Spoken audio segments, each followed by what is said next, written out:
जय हिंद फ्रेंड्स, स्वागत है आपका मेरे यूट्यूब चैनल जितेंद्र कैंसिस स्टडीज में। दोस्तों, आज जो है प्रकाश परावर्तन तथा वर्तन के भाग 6 में आपका स्वागत है। तो चलिए हम आज जो है उत्तल दर्पण के फोकस दूरी तथा वक्रता त्रिज्या में संबंध को समझते हैं। यानी कि हमें ये सिद्ध करना है कि उत्तल दर्पण की फोकस दूरी वक्रता त्रिज्या की क्या होती है, आधी होती है। यही समझेंगे। तो चलिए देखते हैं। यहाँ लिखा हुआ है, सिद्ध करें कि उत्तल दर्पण की फोकस दूरी वक्रता त्रिज्या की आधी होती है, या उत्तल दर्पण में फोकस दूरी और वक्रता त्रिज्या में संबंध। ठीक, पहले हम इसमें चित्र को देखते हैं, इसमें क्या दर्शाया हुआ है। तो देखिए यहाँ पर क्या है, ये जो आप देख रहे हैं दर्पण MM डैश नाम का एक उत्तल दर्पण है, जिसका क्या है, जिसका परावर्तक सतह उभरा हुआ है और रंगा हुआ भाग जो है धंसा हुआ है। ठीक है, और यहाँ पे ध्यान से देखेंगे तो यहाँ पे OPC ये जो है प्रधान अक्ष है, जहां पर जो है P क्या है, ध्रुव है, F मुख्य फोकस है दर्पण का, और C वक्रता केंद्र है। ठीक, उसके बाद देखिए AB जो आपको दिख रहा है, यहाँ से देख रहे हैं A और B, ये आपतित किरण है जो दर्पण से परावर्तन होने के बाद, ये देख रहे हैं दर्पण है, दर्पण से टकराया क्या, वो रिटर्न हो गए। तो रिटर्न जब हो गए, परावर्तित हो गए, तो परावर्तित किरण की BD हो गए, आपतित किरण ये भी हो गए। अब देखिए अब क्या ऊपर जा रहा है, इसको हमने क्या किया, डैश डैश करके आभासी रूप से, ठीक है, F यानी कि फोकस पे इसको क्या कर देते हैं, ला देते हैं आपतित किरण को। ठीक, और उसके बाद जो है ध्यान से देखेंगे तो B और C को हम मिला चुके हैं। क्यों? क्योंकि देखिए हम आपको पिछले क्लास में पढ़ा है कि आपतन कोण जो है परावर्तन कोण के बराबर होता है प्रकाश परावर्तन के नियम से। ठीक, तो उसके बीच में क्या डाला जाता है, एक अभिलंब डालते हैं। तो अभिलंब हमने क्या डाला है, नॉर्मल n। किसके बीच में, आपतित किरण और परावर्तित किरण के बीच में CB को मिलाया, कहां तक, n तक बढ़ा दिया है। ठीक, अब देखिए यहाँ पे क्या हो जाएंगे, आपतन कोण यानी कि I बराबर क्या, परावर्तन कोण R हो जाएंगे। ठीक, अब देखिए आगे चलते हैं। इसमें लिखा हुआ है, माना कि MM डैश एक उत्तल दर्पण है जिसका ध्रुव P, मुख्य फोकस F तथा वक्रता केंद्र C है। AB एक आपतित किरण है जो दर्पण के प्रधान अक्ष OPC, ये OPC है, OPC के समांतर तथा निकटवर्ती है। समांतर मतलब समझते हैं, इसके बीच की दूरी जो है सभी जगह समान होगा। परावर्तन के बाद मुख्य फोकस F से आती हुई प्रतीत होती है। अब यहाँ पर देखिए मुख्य फोकस से जा रही है ना, वास्तव में नहीं कट रही है, ये प्रतीत हो रही है, आभासी कल्पना किया गया। ठीक है, अब आगे देखें, साथ ही CB को मिलाते हुए n तक बढ़ाया जो अभिलंब है। कोण ABN बराबर आपतन कोण, यानी कि वहां पे देख रहे हैं कोण ABN, ये क्या है, I, आपतन कोण हो गया। कोण DBN यानी परावर्तन कोण R, परावर्तित किरण और अभिलंब के बीच जो कोण होता है उसको परावर्तन कोण कहते हैं, इसलिए यहाँ पे R है। ठीक, माना कि दर्पण की फोकस दूरी PF बराबर F है, यानी कि यहाँ पर देख लीजिए क्या है, ये आपका ध्रुव है और हमने इसको PF तक क्या माना, स्मॉल f, यानी कि क्या है, फोकस दूरी PC बराबर क्या हो जाएंगे, R हो जाएगा, जिसको हमने माना वक्रता त्रिज्या। ठीक, तो अब हमें सिद्ध क्या करना है, सिद्ध यह करना है कि F बराबर होता है R/2 होते हैं, यानी कि फोकस दूरी जो है वक्रता त्रिज्या की क्या होता है, आधी होती है। यही हमें सिद्ध करना है। तो चलिए हम सिद्ध करते हैं। एक चीज ध्यान रखना है आपको कि जब भी हम किसी भी चीज को सिद्ध करते हैं तो सिद्ध करते समय जो चित्र बनाए जाते हैं वो दाएं तरफ बनाया जाता है। ठीक है, हर हमेशा दाएं तरफ ही आपको बनाना है चित्र। यहाँ देख रहे हैं उत्तल दर्पण हमने किस तरफ बनाया, दाएं तरफ बनाया। तो चलिए हम सिद्ध करेंगे, इसको लिखेंगे बाएं तरफ। सबसे पहले देखिए ध्यान रखना है कि इसके बारे में हमने लिखा, इसमें सिद्ध क्या करना है, इसमें क्या दिया हुआ मान है वो सब पहले कर लिए। अब क्या करेंगे, प्रमाण देंगे। प्रमाणित करेंगे कैसे, जो है फोकस दूरी वक्रता त्रिज्या की आधी होती है। प्रमाण यानी प्रूफ, हम प्रूफ देंगे। तो चलो देखो, प्रूफ किसके अनुसार चलेंगे, चित्रानुसार चलेंगे, चित्र को देख करके। ठीक,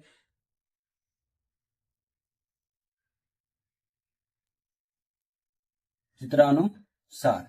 तो चित्रानुसार सबसे पहले देखना हमको यह है, ध्यान से देखिएगा, कोण ABN क्या है, ये आपतित किरण है, ये भी आपतित किरण है, और N क्या अभिलंब है। तो आपतित किरण और अभिलंब के बीच जो कोण बनता है उसे कहते हैं आपतन कोण कहते हैं। ठीक है, और यहाँ पे BD जो है यह परावर्तित किरण और अभिलंब है। तो परावर्तित किरण और अभिलंब के बीच जो बनता कोण है उसको परावर्तन कोण कहते हैं। तो प्रकाश के परावर्तन के नियम के अनुसार जो होता है आपतन कोण परावर्तन कोण के क्या होते हैं, बराबर होते हैं। ये जानते हैं आप? नहीं जानते? पिछले क्लास में हमने बताया हुआ है, उससे जाकर के देख लीजिए। कोण ए बी एन बराबर कोण डी बी एन। क्यों हुआ ऐसा? परावर्तन के नियम से। परावर्तन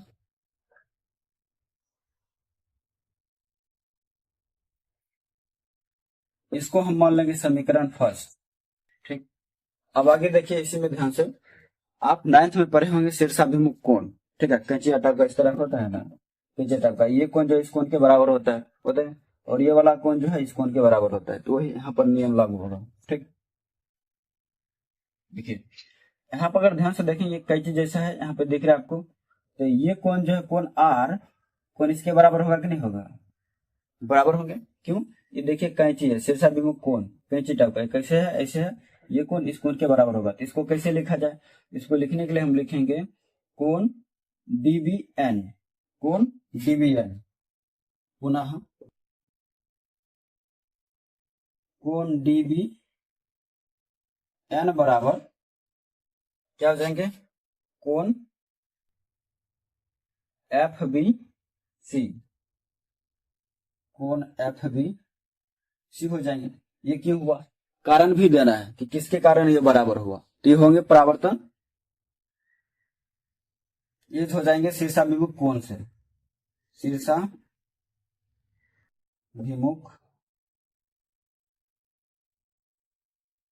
कोण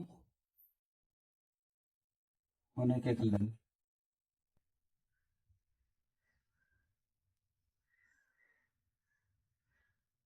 ये ध्यान रखना आपको, ये बहुत ही महत्वपूर्ण है, इसे सिद्ध कर रहे हैं। ठीक, अब आगे देखिए, पूछता है बार बार सवाल।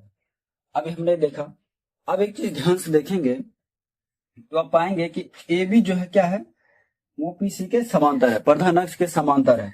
तो जब समांतर है, आप क्लास 9th में आप पढ़े होंगे, ठीक है, कि जब या दो रेखा आपस में समांतर होते हैं तो उसको अगर तीसरी रेखा प्रतिच्छेद करती है तो जो है क्या होता है, उसमें संगत कोण आपस में बराबर होता है। तो ध्यान से देखिए यहाँ पे ये क्या है, आई जो है आपतन कोण है, इसको जो है आपतित किरण ए भी जो है ओपीसी ए बी के समांतर है। ठीक है, दोनों समांतर है। जब समांतर है तो इसमें इसको क्या करे, तीसरी रेखा ये प्रतिच्छेद कर रही है, इसको कर रही है ना, इस रेखा को भी छेद कर रही है, इस रेखा को भी छेद कर रही, काट रही है। तो यहाँ पे ध्यान से देखिए, ये जो आपतन कोण आई होगा, इस संगत कोण इसके बराबर होगा कि नहीं होगा? इसका संगत कोण नहीं होगा, कौन सी यहाँ पे। ठीक है, इसको हम कैसे लिखेंगे? ये नियम है। ठीक है, अब इसमें लिख सकते हैं हम ऐसे, चूंकि ए बी समांतर ओपीसी और सीबीएन को मिलाया, सीबी उससे मिलती है।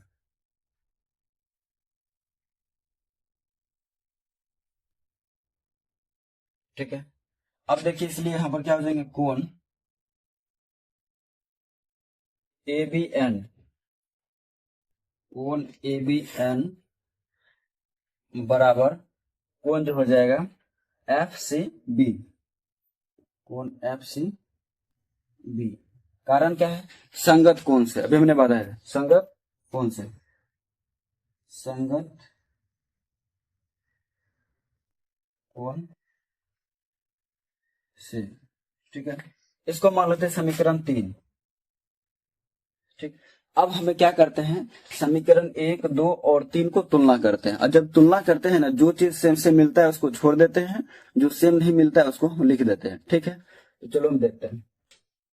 समीकरण 1, 2 और 3 को तुलना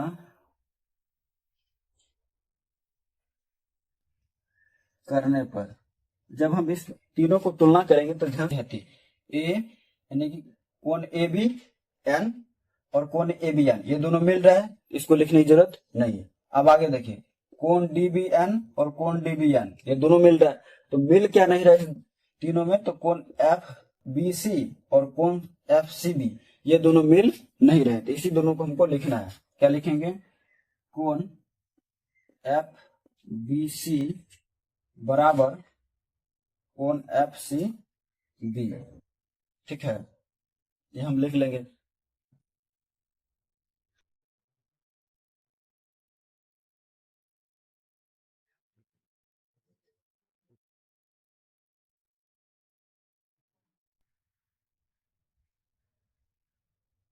आप एक चीज जानते होंगे, त्रिभुज बारे में पढ़े होंगे, तो त्रिभुज जो है भुजा के आधार पर बांटा हुआ होता है। ठीक है, तो त्रिभुज मुख्यतः 3 प्रकार के होते हैं समबाहु त्रिभुज, समद्विबाहु त्रिभुज, विषमबाहु त्रिभुज।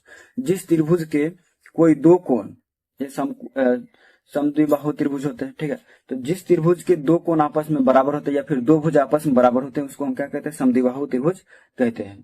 ठीक है, अब देखिए हम क्या समझते हैं। ये देखिए यहाँ पे क्या लिखा हुआ? कोण एफ बी सी।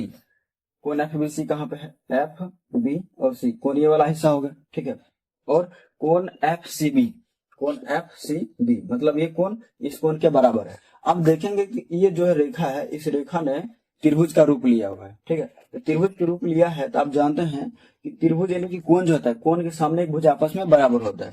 तो इस कोण की ये कोण आपस में बराबर है, ये जितना कोण होगा इस हिसाब से ये भुजा उतना होगा। और उसी तरह जो है ये कोण जो है इसी कोण के हिसाब से भुजा आपस में बराबर होंगे। अर्थात कहने का मतलब है भुजा जो है बीएफ भुजा और सीएफ भुजा आपस में क्या होंगे? बराबर होगा। ठीक है, तो समद्विबाहु त्रिभुज के नियम के अनुसार कह सकते हैं कि ये जो त्रिभुज है किस प्रकार का त्रिभुज है? समद्विबाहु त्रिभुज है। तो चलो हम लिखते हैं, अर्थात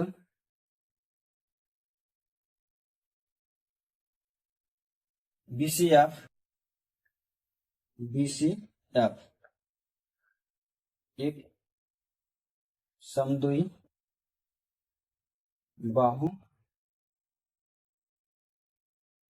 त्रिभुज है।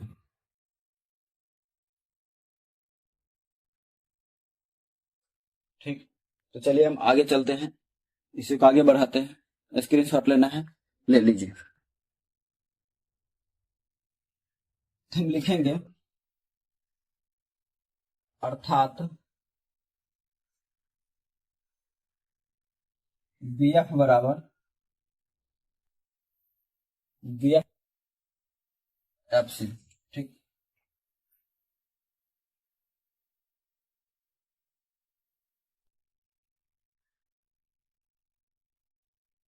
पुनः माना कि बिंदु बी जो है, बिंदु बी पी के काफी निकट है। ठीक है, बिंदु बी बिंदु पी के बहुत निकट है।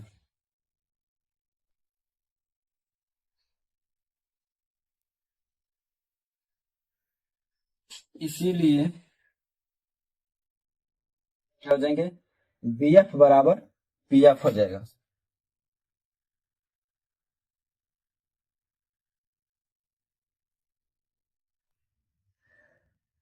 ये कैसे हो गया? ये समझ में आएगा, चलो देखते हैं। हमने क्या किया, यहाँ पर देख रहे बिंदु बी और बिंदु पी जो कि ध्रुव है, ये क्या है? आपतित किरण जुगल, ये भी आपतित किरण है। ठीक है, हमने माना कि यदि जो है आपतित किरण बिंदु बी जो है यहाँ नहीं होकर के यदि नीचे होता, काफी निकट होता, किसके? प्रधान अक्ष के बिंदु पी के, तो क्या होता? प्रकाश परावर्तन इस पे मतलब आपतित किरण आती, परावर्तित होने कैसे जाता, तो आने के बाद जो है फोकस दूरी से डैश डैश करके इतना पे होता है। जैसे कि हम समझाने के लिए बना रहे हैं, उस चित्र को आपको नहीं बनाना है, हम समझा रहे हैं आपको। देखिए जैसे क्या है, ये उत्तल दर्पण है। ठीक है, और इसे प्रकाश, ये जो प्रधान अक्ष है, और ये क्या हुआ? इस तरह से आपतित किरण आया। आपतित किरण आने के बाद ये इसे जाएगा, परावर्तित होने के बाद परावर्तित होगा, और इसको हमने क्या डैश डैश करके मिलाया। ठीक है, अब देखेंगे इसके दूरी और इसके दूरी लगभग बराबर हो रहा है कि नहीं हो रहा है? ये जो दूरी है, ये वाला हिस्सा यहाँ वाला और ये वाला दोनों क्या है? बराबर है। वही हमने क्या किया, पहले क्या था? यहाँ पे था ए बी यानी कि बी यहाँ था, लेकिन अब इसको हम मान लिए उठा करके यहाँ पर। तो यहाँ जैसे ही मानेंगे ये दोनों आपस में क्या हो जाएंगे? बराबर, ये वाला समझे? यहाँ पर एफ है, वही चीज हमने किया यहाँ पर। ठीक है, तो माना कि बिंदु बी बिंदु पी के क्या है? बहुत ही निकट है। जब निकट होंगे तो ये वाला हिस्सा पी एफ जो है, बी एफ यानी कि पी एफ जो है बी एफ के बराबर हो जाएंगे। ठीक है, तो हमने यहाँ पे किया है। अब हम इसको मान लेंगे समीकरण 4 और इसको मान लेंगे समीकरण 5। अब क्या करते हैं, हम इस दोनों को तुलना करते हैं। ठीक है, समीकरण 4 एवं 5 की तुलना करने पर इसको हम तुलना करेंगे। तुलना करते हैं तो देखिए यहाँ पर बी एफ दोनों क्या हो रहा है, मिल रहा है। तो जो मिल रहा है उसको हम छोड़ देते हैं, तुलना करते हैं, जो नहीं मिलता उसको लिख देते हैं। तो एफ सी बराबर क्या हो जाएंगे, पी एफ हो जाएंगे। एफ सी बराबर क्या हो जाएंगे, पी एफ। देखिए एफ सी बराबर क्या हो गया, पी एफ। यही ना दूरी बता रहे हैं कि पूरा लकड़ी है। ठीक है, यहाँ लकड़ी है, इसको 2 बराबर भागों में बांट दिए। इसका क्या मतलब हुआ, ये इसके बराबर है, लेकिन ये जो टुकड़ा होगा, ये जो बिंदु होगा, इसका मतलब है जो ये पूरा जो लकड़ी है इसका आधा है, मध्य बिंदु है कि नहीं है। तो वही बातें हम मानेंगे। तो हम क्या मानेंगे, पीसी जो है प्रधान अक्ष है जो भी है यहाँ पे, ठीक है, बढ़ता त्रिज्या ये जो यहाँ पे है, ये यहाँ पे बिंदु है, इसका मतलब इसका आधा है एफ। तो वही लिखेंगे हम, अतः बिंदु एफ पीसी के मध्य बिंदु है। पीसी का क्या है, मध्य मतलब बीच का बिंदु है, मध्य, इसे ही ना सिद्ध हुआ, मध्य बिंदु है। अर्थात हम इसीलिए जो हम क्या लिख सकते हैं यहाँ पे, पी एफ बराबर एफ सी बराबर इसे लिख सकते हैं हम, ये पूरा आधा लिख सकते हैं, पीसी बटा 2 लिख सकते हैं। इसमें कोई दिक्कत है नहीं ना। अब हम क्या करेंगे, समीकरण, अब इसको मान लेंगे समीकरण 6, लेकिन समीकरण 6 में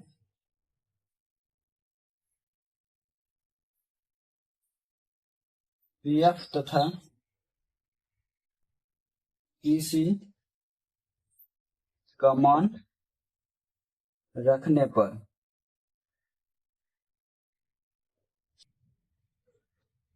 उम्मीद करते हैं कि यहां तक आप समझ गए। इसको हम आगे बढ़ाते हैं। ठीक है, एफ बराबर जो हो जाएंगे R/2 हो जाएगा।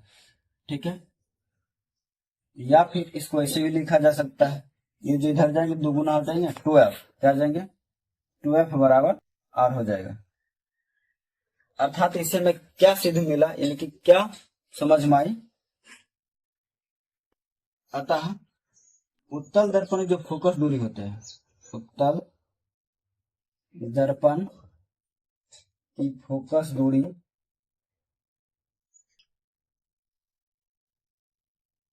वक्ता त्रिज्या क्या होती है, वक्ता त्रिज्या की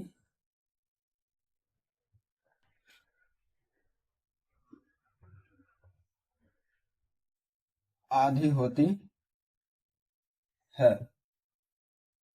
ये हमें सिद्ध करना था, सिद्ध करके दिखा दे। या फिर ऐसे भी हो सकता है कि उत्तल दर्पण की जो है वक्ता त्रिज्या फोकस दूरी की दुगुनी होती है कि नहीं। ये वक्ता त्रिज्या होगा, ये फोकस दूरी होगा। तो वक्ता त्रिज्या क्या है, फोकस दूरी की दोगुनी है। ऐसे भी सिद्ध कर सकते हैं। ठीक है, उम्मीद करते हैं कि आप ये समझ गए सिद्ध करना, और ये बहुत ही महत्वपूर्ण है।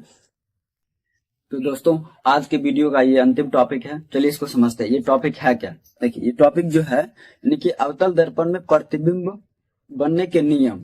ठीक है, और इसमें विभिन्न प्रकार के प्रतिबिंब बनते हैं जो कि हम अगले क्लास में जानेंगे। ठीक है, तो पहले समझिए कि इसमें जो है प्रतिबिंब बनने के कुछ नियम होते हैं, कुछ नियम को ध्यान में रखना होता है। ठीक है, इसे पहले समझ लीजिए ताकि अगले क्लास में जो है समझने में कोई दिक्कत ना हो। तो देखिए अवतल दर्पण में आप जानते हैं कि कोई भी प्रकाश की किरण आती है, ठीक है, लेकिन आती है जो प्रकाश की किरण समांतर होगी अवतल दर्पण के, यानी कि प्रधान अक्ष मुख्य अक्ष है ना, इसके समांतर जो भी प्रकाश की किरणें आएगी आपतित होगी, तो परावर्तन होने के बाद जो हर हमेशा जो है उसके मुख्य फोकस से ही होकर गुजरेगी। ये चीज ध्यान रखना है। ठीक है, वही लिखा हुआ है, अवतल दर्पण के प्रधान अक्ष के समांतर आती प्रकाश की किरणें परावर्तन के बाद फोकस से होकर गुजरती है। हर हमेशा जो है फोकस से ही होकर गुजरेगी, ये ध्यान रखिए, पहला नियम। दूसरा नियम क्या है, चित्र में तो देख ही रहे हम सही से।